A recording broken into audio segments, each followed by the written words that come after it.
Hi hello friends, welcome my channel Sri cooking சமையல் easy. இன்றைக்கி நம்மளோட சேனலில் சுட சுட நல்ல காரசாரமான முட்டை போண்டா, அதோடு பார்த்திங்கன்னா ஈவினிங் டைம்ன்றதுனால ஒரு சூடாக ரொம்ப டார்க்காக மசாலா டீ ஒன்று ரெடி பண்ணியிருக்கேன். இதோடு சேர்த்து தான் இன்றைக்கி எங்களோட ஈவினிங் டைம் ஸ்நாக்ஸ் ரெடி பண்ணேன்.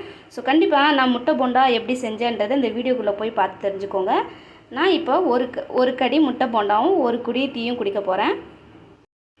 ரொம்ப டேஸ்டியான முட்டை போண்டா, ரொம்ப சூப்பராக இருக்குது. அது கூடவே ஒரு குடி மசாலா சாய்.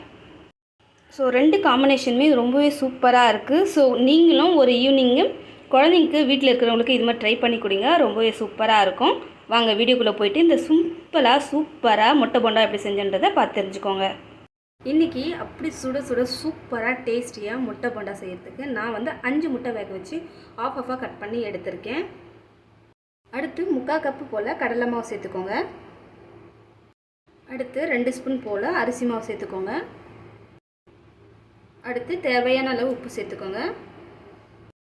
அடுத்து இதோட 1 ஸ்பூன் போல் மிளகாய்த்தூள், ரொம்ப குறைவாக மஞ்சள்தூள், அதோட கொஞ்சமாக சீரகம் கையில் நுணுக்கி அதையும் சேர்த்துக்கோங்க.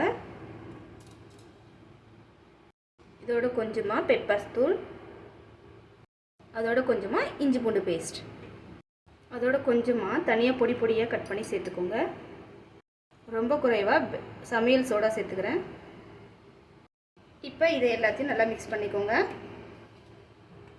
இப்போ இதில் கொஞ்சமாக தண்ணி சேர்த்து நம்ம இட்லி மாவு பதத்துக்கு கொண்டு வந்துடலாம். இந்த மாதிரி இந்த பக்கத்தில் நல்லா கரைச்சி எடுத்துக்கோங்க. இப்போ எண்ணெய் நல்லா காஞ்சிருச்சு. இப்போ முட்டையை எடுத்து இதில் போட்டுக்கலாம்.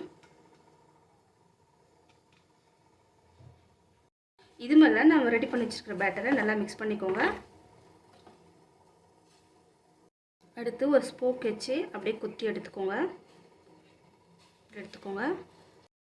எடுத்தாச்சு. இப்போ மெதுவாக எண்ணெய் சூடான எண்ணெயில் லைட்டாக அப்படியே விடுங்க. எல்லாத்தையும் அதே மாதிரி விட்டுக்கோங்க. நல்லா வெந்த அப்புறம் இது மாதிரி சுட சுட அப்படியே எடுத்து சர்வ் பண்ணிக்கலாம்.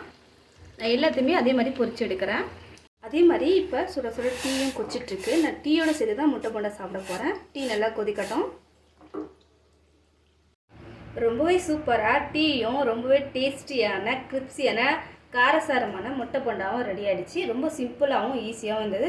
கண்டிப்பாக இந்த வீடியோ உங்களுக்கு பிடிச்சிருக்குன்னு நம்புறேன். பிடிச்சிருந்தா என்னோட சேனலை சப்ஸ்கிரைப் பண்ணிக்கோங்க. நெக்ஸ்ட் ஒரு இன்ட்ரெஸ்டிங்கான வீடியோவோட உங்களை மீட் பண்ணுறேன். தேங்க்யூ.